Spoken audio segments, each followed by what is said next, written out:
Excuse me madam, একটু তেষ্টার জল পাওয়া যাবে? না তো, জল নেই তো আমার কাছে। জল নেই? আহারে, কি সুন্দর হিরোর মতো ফুটফুটে ছেলেটা জল তেষ্টায় কষ্ট পাচ্ছে। এই যে, এদিকে শুনুন। কি হয়েছে? আপনার তেষ্টা পেয়েছে, আমার কাছে জল নেই, কিন্তু তেষ্টা মেটানোর জন্য অন্য কিছু আছে, খাবেন? হ্যাঁ দিন না, কি আছে দিন না। দুধ খাবেন?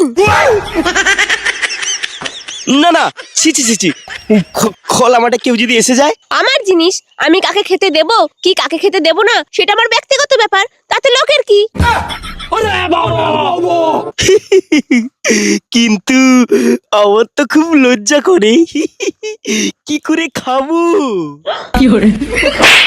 হারামজাদা, এই কলসির ভেতর খাঁটি করে দুধ আছে, আমি সেটাই খাওয়ার কথা বলছিলাম।